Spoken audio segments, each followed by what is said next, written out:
Sobat Maestro, sesaat lagi kita akan bersama-sama mengikuti program inspirasi dalam 25 menit bersama Bapak Ronald Gumoal dari BNB, Bless and Be Blessing Consulting di Bandung. Selamat mendengarkan.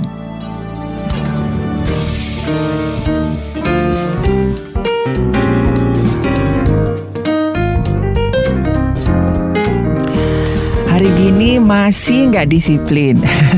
Iya, Sobat Maestro, hal ini terdengar seperti guyonan ya. Akan tetapi memang naif jika di masa yang semakin menuntut disiplin tinggi, masih ada saja yang tidak disiplin. Apa sebenarnya yang dimaksud dengan disiplin? Dalam keadaan seperti apa disiplin itu dibutuhkan? Masih banyak lagi hal yang perlu diketahui mengenai disiplin. Kita telah terhubung dengan seorang narasumber berpengalaman di bidang pengembangan kualitas sumber daya manusia dan pemasaran, juga dalam hal manajemen strategi. Dengan hormat saya perkenalkan Bapak Ronald Kapui Gumoal dari BNB Consulting di Bandung. Apa kabar Pak Ronald? Sehat, puji Tuhan. Dan semoga di Maestro serta Sobat Maestro yang sedang mendengar siaran ini juga sehat-sehat semuanya. Tetap disiplin ya, tetap kreatif, berkarya. Siap. Ya, Pak Ronald, bagaimana Pak Ronald menyiasati kegiatan rutin di masa pembatasan seperti sekarang ini, Pak? Saya suka istilahnya Mas Ari, menyiasati. Ya, kita memang harus bisa menyiasati. Sebab ingat, tidak ada larangan beraktivitas rutin. Yang ada adalah pembatasan. Kita harus terus bergerak. Kalau nggak bisa lari seperti sebelumnya, ya jalan. Betul. Kalau nggak bisa jalan, ya merayap. Pokoknya bergerak, jangan berhenti berkarya. Pasti ada jalan untuk mendapatkan bagi mereka yang terus berupaya. Tetapi yang terpenting adalah tetap disiplin. Ini keadaan khusus, jadi kita harus disiplin dengan keadaan khusus ini, yaitu apa yang disebut disiplin terhadap protokol kesehatan. Iya, kira-kira dari mana nih Pak Ronald? Sepertinya lumayan sibuk nih hari-hari ini. Ya. Memang di 2 minggu terakhir ini saya sempat melakukan perjalanan ke luar Bandung, ke Sulawesi, tepatnya di Sulawesi Tengah dan di Kalimantan Timur.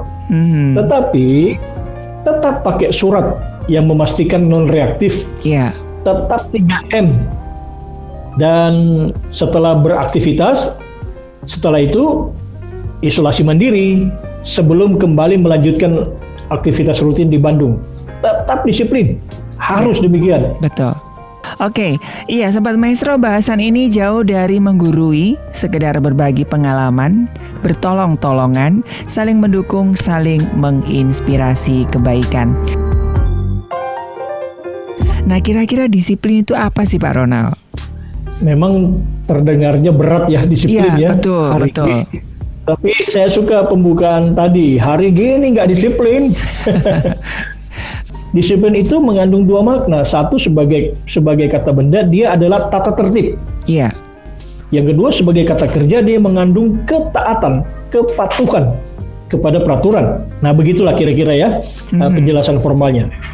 Jadi bicara disiplin itu bukan soal sekedar tertib jam tidur, tertib jam belajar, tertib jam makan, dan sejenis itu. Bukan sekedar tepat waktu, tapi yang paling utama adalah soal nilai diri kita. Soal bagaimana kita menunjukkan nilai-nilai ketaatan, kepatuhan, nilai-nilai kesetiaan, keteraturan, dan ketertiban. Nah, berbagi literasi kan sudah sangat jelas mengatakan bahwa disiplin mempunyai makna yang sama, yaitu mengajari kita, mendidik diri kita ke arah yang benar, yang lebih baik. Iya. Kalau kita lebih sering beraktivitas di luar rumah dengan tanpa masker misalnya, ya jelas itulah cerminan kualitas diri kita di saat ini. Kalau kita lebih sering melanggar tata tertib, ya jelas itulah cerminan kualitas diri kita saat ini. Disiplin itu akan membuat seseorang dihormati atau tidak dihormati. Udah, clear demikian. Nah, satu lagi Mas Ari. Iya. Disiplin itu bukan sesuatu yang tercipta dalam semalam, simsalabim, enggak gitu. Iya. Disiplin itu merupakan buah dari proses yang lama dan selamanya. Never ending proses. Jangan bilang ada akhir dari masa disiplin, enggak ada. Iya. Never ending proses. Iya. Iya. Nah, ini tentunya ada bedanya dong Pak ya, antara orang yang disiplin dengan tidak disiplin. Oh iya, jelas itu. Dalam tampilan misalnya ya. Dalam tampilan ini yang kasat mata saja ya, yang paling mudah. Orang disiplin itu lebih rapi, lebih enak dilihat, good looking lah. Iya. Orang tidak disiplin lebih tidak rapi, tidak enak dilihat, acak-acakan lah. Seperti Pak Ronald ya. Rapi, trendy. Tapi kan yang dimaksud Mas Ari ini kan bedanya orang disiplin dan tidak disiplin dalam pekerjaan ya. Iya, betul. Nah, begini. Setiap pekerjaan itu kan minimal ada 3 momen yang penting sebelum kita menyimpulkan ya. Iya. Istilahnya itu 3 moment at work to conclude. Iya. Nah, 3 momen itu adalah saat sebelum dikerjakan, saat dikerjakan, dan saat setelah dikerjakan. Nah, dari 3 momen ini kita bisa menyimpulkan mana orang disiplin, mana orang tidak disiplin. Pertama, saat sebelum dikerjakan. Ada orang yang menyiapkan diri, bahkan menyiapkan semacam tindakan perencanaan, planning lah. Ada orang yang tidak menyiapkan diri, bahkan tidak ada perencanaan. Nah, jelas mana yang disiplin, mana yang tidak disiplin. Iya.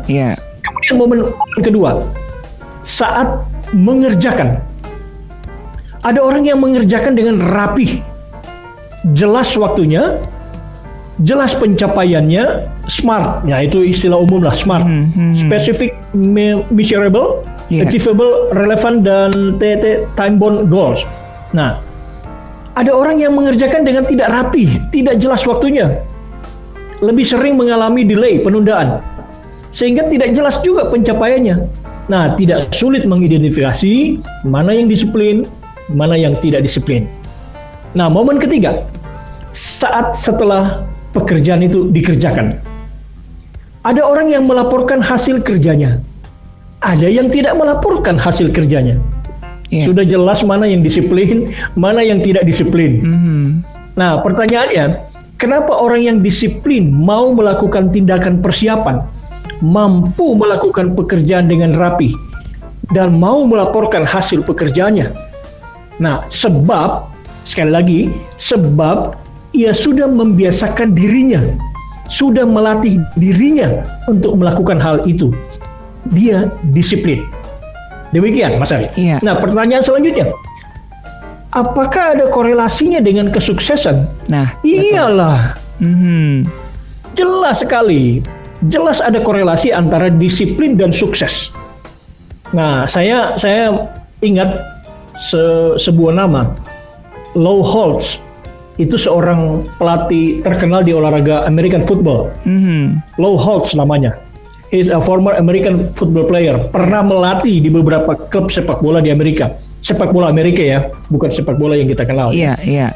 Saat merayakan kemenangan, kan biasanya ada sesi press conference ya. Betul. Dia ditanya kisah sukses dari timnya. Nah, ini yang menarik. Dia bilang begini, without self-discipline, success is impossible. Period. Tanpa disiplin diri, sukses tidak mungkin. Titik. Itu saja. Tidak ada penjelasan lain. Dan itu sangat inspiratif. Iya. Tanpa disiplin, tidak ada sukses. Titik. Tidak ada lagi penjelasan lain. Iya. Demikian, Mas Ari. Oke. Nah, Pak Ronald, apa alasan utama sehingga kita itu harus disiplin, Pak Ronald? Ya, ini suka ditanya memang ya. Betul. Kalau kita bisa nyaman dengan tidak disiplin, kenapa harus disiplin? Begitu kan? Ada 2 alasan. Ada dua alasan mendasar. Pertama, alasan pribadi. Maksud saya begini, hampir semua orang mau sukses, normal ya. Betul. Tapi juga kita harus tahu, tidak semua orang mengetahui kunci sukses. Nah, berdasarkan yang saya pernah lihat pada beberapa orang sukses pada bidangnya, kesimpulannya begini.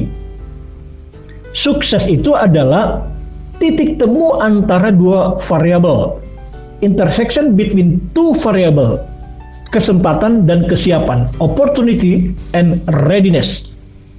Nah, kesempatan atau opportunity itu kan uncontrollable factor. Kita tidak bisa kendalikan kapan datangnya waktu untuk meraih sukses. Kita tidak bisa pastikan kapan kita naik pangkat, kapan kita diberi kepercayaan lebih, kapan angka penjualan akan naik, kapan jumlah pendengar akan naik. Kita nggak bisa pastikan, apalagi di masa pandemik seperti saat ini. Betul. Makin kita tidak bisa prediksi. Sedangkan kesiapan diri atau readiness itu yang satu-satunya yang controllable factor. Hal yang bisa kita kendalikan. Karena itu disiplinkan diri kita supaya lebih ada growth dalam hal skill, knowledge dan attitude kita. Iya. Nah, jangan berharap, sekali lagi jangan berharap ada sukses kalau kita tidak disiplin.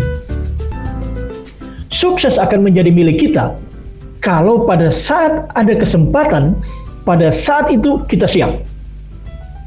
Kalau saat ada kesempatan dan pada saat itu kita tidak siap karena tidak disiplin melatih diri misalnya, karena indisipliner misalnya, maka sukses akan menjadi milik orang lain yang lebih siap. Simpel saja. Nah, itu alasan pertama. Iya. Alasan kedua, alasan sebagai bangsa. Nah, begini. Kan kita sudah sering mendengar narasi ini ya, menuju Indonesia Emas 2045. Iya. Wah, keren kan? Betul. Sebab diperkirakan pada tahun 2045, Indonesia sangat berpeluang menjadi Big Five country. 5 negara di dunia dengan ekonomi terbesar. Karena berbagai kombinasi variabel advantage yang kita miliki ya. Iya. Seperti jumlah penduduk yang nantinya akan 300 jutaan orang. Wow, itu Betul. orang semua itu ya. Juga dengan angka pendapatan domestik bruto per kapita akan mencapai 23.000 US dollar. Nah, sekarang mari kita berhitung. Kalau saat ini, Sobat Maestro sekalian berusia 20-an tahun, maka pada saat Anda berusia 50-an tahun, usianya usia emas, Indonesia sudah menjadi Big Five country dengan ekonomi terbesar di dunia. Iya. Ayo kita hitung lagi. Berapapun usia kita saat ini, ingat baik-baik, sekitar 20 tahun lagi, itu nggak lama. 20 tahunan lagi, kita, bangsa Indonesia akan menjadi Big Five country dengan ekonomi terbesar di dunia. Bahkan berdasarkan studinya McKinsey, yang mempopulerkan new normal itu ya, McKinsey pada Mas Tinggal ya. Iya, betul. McKinsey bilang bahwa Indonesia akan menjadi bangsa terbaik ketiga di dunia di tahun 2045. Wow. Nah, semua itu kan akan menjadi kenyataan kalau kita disiplin. Ingat, tanpa disiplin diri, sukses is impossible. Titik. Iya. Nah, semua kebaikan yang terbayang itu akan menjadi kenyataan kalau generasi saat ini termasuk kita. Kalau saya bilang generasi saat ini itu bukan berarti yang di bawah kita saja, termasuk kita saat ini.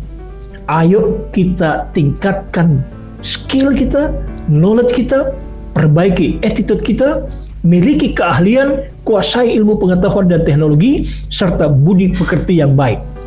Jangan tidur, harus bergerak. Karena kita akan menjadi bangsa yang besar. Janganlah kita jadi penonton pada waktu itu. Kita harus menikmati. Jadi itu dua alasannya. Pak Ronald, tadi itu kan dijelaskan 2025 kayaknya jauh banget ya. 2045. 2045. Nah, kira-kira apakah adakah manfaat langsung kalau kita disiplin, Pak? Ya, memang ini era instannya, orang ingin tahu yang sekarang apa manfaat langsungnya, gitu ya. Betul. Nah, pertama-tama begini Mas Ari, memang saya akui bahwa kalau bicara disiplin itu memang kok menakutkan ya, ya kok masih jauh ya. Yeah. Boleh-boleh saja kita punya pandangan begitu, ya. Disiplin itu menyeramkan, disiplin itu menjemukan, disiplin itu menakutkan, disiplin itu manfaat langsungnya belum jelas. Yeah. Ya, boleh-boleh saja. Anggapan seperti itu muncul pada umumnya karena kita belum mengenal dengan baik mengenai disiplin. Yeah. Tetapi ingatlah, yang jauh lebih menyeramkan, yang jauh lebih menjemukan, yang jauh lebih menakutkan adalah kalau saat ini kita tidak disiplin. Karena apa? Karena disiplin itu sesungguhnya membawa manfaat langsung seperti yang disinggung oleh Mas Ari. Direct benefit ada kalau saat ini kita disiplin. Tidak harus tunggu 25 tahun lagi. Manfaat langsung, direct benefit akan kita nikmati kalau kita disiplin. Yang pertama, disiplin itu membuat diri kita berkualitas. Disiplin dapat merubah diri kita berbeda dengan rata-rata orang lain. Kemudian, disiplin itu membuat hidup kita maju. Kenapa maju? Karena terbiasa melakukan secara tertib dan berkualitas, terukur. Yang ketiga, disiplin itu membuat kita terhormat. Orang-orang di sekitar kita, dimanapun kita berada dalam komunitas kita, di tempat kerja, di tempat sosial, dimanapun kita berada, orang-orang di sekitar kita lebih respect pada yang disiplin daripada yang tidak disiplin. Betul. Jadi kita akan terhormat kalau kita disiplin. Yang keempat, disiplin itu membuat diri kita jadi capital, bukan aset biasa yang bisa dilego. Apalagi dalam keadaan susah langsung dilego, bukan begitu. Yeah. Disiplin akan membuat kita dijadikan referensi, bukan yang diintervensi ketika ada masalah. Dan yang kelima, disiplin itu membuat kita peduli pada sesama. Kenapa? Karena disiplin membuat kita punya integritas. Disiplin membantu kita jadi solusi, jadi problem solver, bukan jadi problem maker. Iya. Disiplin itu yes. Nah. Iya. Iya. Nah, Pak Ronald, kalau berbicara tentang disiplin itu kan ada disiplin diri, ada disiplin kerja, begitu Pak Ronald. Nah, kira-kira bagaimana untuk memahami kedua hal ini, Pak Ronald? Ya, begini ya. Dalam keseharian, disiplin itu terimplementasi dalam beberapa jenis. Pertama, ada disiplin makan. Ada orang yang betul-betul menjaga jam makannya, tidak setiap jam dia makan. Dia makan hanya pada jam-jam tertentu. Ya. Nah, ada orang yang disiplin tidur. Tidak setiap jam dia tidur. Dia hanya tidur pada jam tertentu. Ya, tidak boleh lewat dari jam 9 misalnya, dia sudah tidur. Ya. Ada orang yang disiplin belajar. Ada orang yang disiplin protokol kesehatan. Ada orang yang disiplin lalu lintas. Sampai disiplin jaga kebersihan lingkungan. Macam-macam implementasinya. Nah, kalau itu di list kemudian di tracing, itu akan mengerucut pada dua hal saja. Yang pertama, disiplin diri, self-disiplin. Dan yang kedua, disiplin sosial. Atau ini sering disebut sebagai disiplin in the community. Nah, yang dimaksud disiplin diri adalah kemampuan mengelola, mengatur diri sendiri. Sehingga terlihat lebih rapi, lebih berguna, lebih bermakna. Yang penting kita ingat bahwa dalam pandangan transendental, kalau kita punya disiplin diri, maka kita bisa menjadi alat yang baik untuk memuliakan Tuhan, Sang Pencipta alam raya. Nah, mengenai disiplin kerja, kan yang ditanyakan adalah disiplin kerja ya Mas Ari. Betul. Itu termasuk dalam social disiplin atau disiplin in the community. Itu adalah kemampuan orang untuk secara tertib, secara serius ya.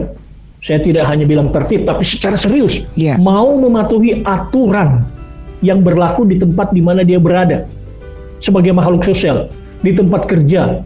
Itu memang mengikat. Dalam manajemen kinerja yang saya akrabi, disiplin kerja dianggap sebagai faktor penting dalam meningkatkan kinerja karyawan dimanapun dan apapun bentuk usaha kita. Betul. Make it simple, sederhananya begini. Orang yang tidak punya disiplin kerja, suka melanggar aturan, jangan diharapkan kinerjanya unggul. Jangan diharapkan menunjang produktivitas. Apakah ada relasinya antara kinerja dengan disiplin kerja? Iya. Secara empirik kebetulan saya memang bergelut di bidang ini. Ya, saya melakukan penelitian, saya membaca hasil penelitian, dan saya ada di dalam bagian yang diteliti. Biasanya ada dua pendekatan yang sering dilakukan. Satu, pendekatan analisis koefisien determinasi. Ini teoritis sekali ya, tapi begitu namanya. Ada juga pendekatan uji hipotesis koefisien. Nah, selalu apapun metode yang digunakan, selalu ditemukan bahwa kinerja berbanding lurus dengan disiplin. Karena itu di dunia kerja, tapi saya kira juga dalam kehidupan sehari-hari, selalu dikedepankan disiplin. Sekali lagi, disiplin, yes. Nah, kira-kira kapan, Pak, sebaiknya kita mulai disiplin, Pak? Nah, ini pertanyaan menarik, pertanyaan bagus ya. Dalam beberapa sesi tentang disiplin organisasi, saya sering bilang begini. Kalau berdasarkan waktu, kapan kita mulai berdisiplin? Maka selalu hanya ada dua kemungkinan. Satu, orang berdisiplin karena kecelakaan. Memulai disiplin by accident. Disiplin through an accident. Nah, itu istilahnya begitu ya. Misalnya, orang akan disiplin makan setelah sebelumnya berurusan dengan dokter karena asam urat, kolesterol, gula darah di atas rata-rata toleransi. Nah, baru setelah tahu bahwa dia di atas toleransi, baru dia kurangi itu bipang, dia kurangi itu kacang, tidak makan nasi. Yang intinya stop kenikmatan. Padahal bukankah sudah ada tertulis, dengarkanlah nasihat dan terimalah didikan, supaya engkau menjadi bijak di masa depan. Siapa yang mengabaikan didikan membuang dirinya sendiri, tetapi siapa yang mendengarkan teguran memperoleh akal budi. Kan udah tertulis dan sudah sering didengar itu. Ada lagi yang disiplin melakukan meeting koordinasi tim kerja setelah tim kerjanya mengalami kegagalan dalam pencapaian target tim. Macam-macam lah. Nah, itu orang berdisiplin karena mengalami kecelakaan. Yang kedua, orang berdisiplin ketika dalam keadaan yang baik, fine-fine aja. Yang ini disebut sebagai disiplin through inconvenience. Dalam keadaan sehat walafiat, tetap menjaga asupan makanan. Sebab tidak semua yang dimakan itu berguna. Dalam keadaan saving lebih dari cukup, tetap efisien dalam menggunakan uang. Ini yang akan membuat keadaan semakin membaik karena disiplin. Nah, Pak Ronald, saat ini kan kita masih diminta untuk disiplin protokol kesehatan. Bagaimana sebenarnya tingkat disiplin orang Indonesia saat ini, Pak, dalam hal protokol kesehatan? Ini yang paling familiar ya. Tiap hari di media dengar pemberitaan disiplin. Tapi sebenarnya cerminannya bagaimana sih? Nah, ini sekedar inspirasi saja ya, sekedar cerminan saja ya. Bulan Mei tahun lalu ya, itu Lembaga Media Survei Indonesia merilis hasil survei tentang disiplin.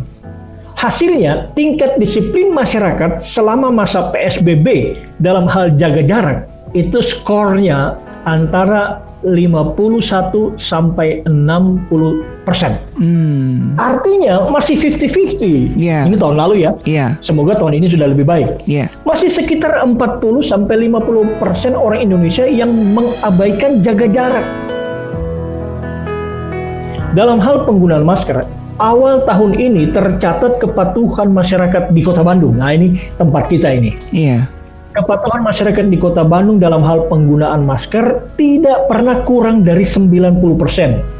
Terdengar baik, tidak pernah kurang dari 90%. Tetapi masih ada 10%, kan artinya begitu. Masih ada 10% orang di sekitar kita yang tidak tertib pakai masker. Dan semoga kita terhitung dalam 90% yang tertib menggunakan masker. Jangan menambah angka 10% yang tidak tertib menggunakan masker. Iya, Pak Ronald, silakan memberikan inspiratif closing statement untuk menyemangati Sobat Maestro sehingga tetap disiplin dan bersemangat. Mengenai disiplin sudah jelas itu bukan hal yang baru. Saya yakin Sobat Maestro sekalian ingin agar tatanan kehidupan di sekitar kita lebih disiplin. Dari uraian hari ini, Saya sekali lagi sekedar sharing inspiration bahwa sesungguhnya mari kita perhatikan 3 tahapan penting dalam hal disiplin. Pertama, belajar disiplin. Saat kita masih kanak-kanak, orang tua kita mengajarkan disiplin. Maksud mereka tentu saja sangat mulia, mengharapkan anak-anaknya kelak menjadi berguna dan bermakna. Tidak terbantahkan itu.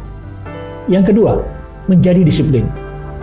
Saat kita sudah dewasa, maka kita semakin mengerti bahwa disiplin itu sangat penting. Yang ketiga, mengajarkan disiplin. Menjadi tanggung jawab moral kita saat ini untuk mengajarkan disiplin kepada anak cucu dan kepada generasi berikut di tempat kerja atau di komunitas di mana kita berada. Di masa pandemik seperti saat ini, mari kita bukan hanya menjadi disiplin terhadap protokol kesehatan, tetapi sekaligus menjadi duta, menjadi subjek, menjadi inspirasi disiplin. Salam sukses, salam sehat, dan tetap disiplin.